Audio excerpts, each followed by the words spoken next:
Mr. Speaker, I was raised by a World War II Marine who survived the attack on Pearl Harbor. The last December my father was alive, I took him back to Pearl Harbor. The streets are the same, so he was able to find, and we stood in the same spot, in the same street. He remembered standing at age 19 shooting at Japanese airplanes. His unit got a Presidential Unit Citation for taking down one of those airplanes with just rifle fire. We were on the Arizona Memorial for the official commemoration service.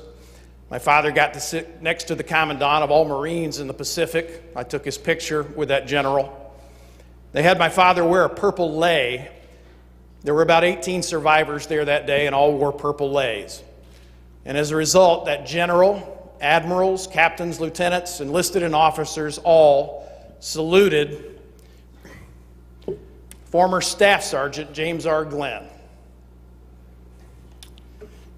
The last thing we did that day was go to the Punch Bowl Cemetery of the Pacific, where my father, for the first time, visited the grave of his best friend from basic training, Robert Peake of Oklahoma. They had gone to a Charlie Chaplin movie in Honolulu the night before and got their pictures taken with hula girls that are in my dad's Marine scrapbook. The next morning, Robert Peake was assigned to guard duty on the USS Oklahoma. Died that morning. My dad took one of the flowers off his purple lei and laid it on Robert's grave. And I quickly calculated from the dates on the grave that Robert Peake was exactly to the day 17 and a half years old, the day that he gave his life in defense of our country. My father taught me to love my country, stand up for what I believe in, be willing to fight for those I love. And I'm haunted by the closing scene of Saving Private Ryan, which was the motivation, inspiration for my taking my dad back to Pearl Harbor, where the old Private Ryan took his family back to Normandy, stood at the grave of the men who had given their lives to rescue him, and pleaded with his wife, "Tell me I'm a good man. Tell me I've lived a good life." That is, to have been worthy of those who had given their lives. And I think all of us here today should ask ourselves that question because of the incalculable debt we owe to the 400,000 men and women, 13,000 casualties from the state of Michigan alone, those who gave their lives, all of those who were willing. My dad at age 19 was willing to risk the additional 61 years of life that he got. He was willing to give it up so that I would have a free country. And I feel a sense of duty to pass on to my children what I inherited from my father and those who came before him. We have the distinct privilege today, the rare opportunity. I can't say thank you to my father anymore. He passed in 2003. But we have an extremely rare opportunity. To our knowledge, there are 3 survivors of the Pearl Harbor attack in Michigan. There are less than 300 nationwide.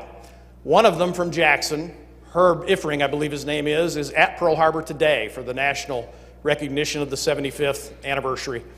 But we have the distinct privilege today to have with us here on the House floor from Midland, age 95, Bronze Star winner, and one of 3 Pearl Harbor survivors still alive in the state of Michigan.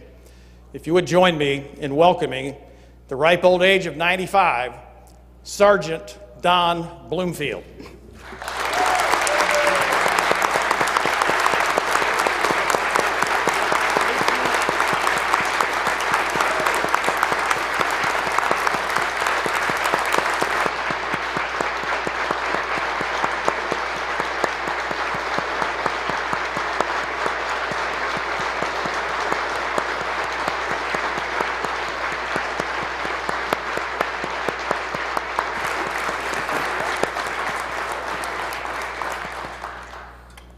Don would like to stand up to show his appreciation.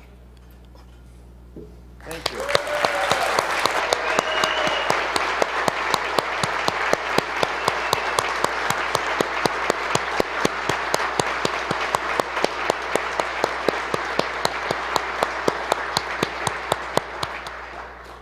Tribute. Mr. Speaker, we're going to present Don a tribute signed by the governor and Senator Stamas and myself.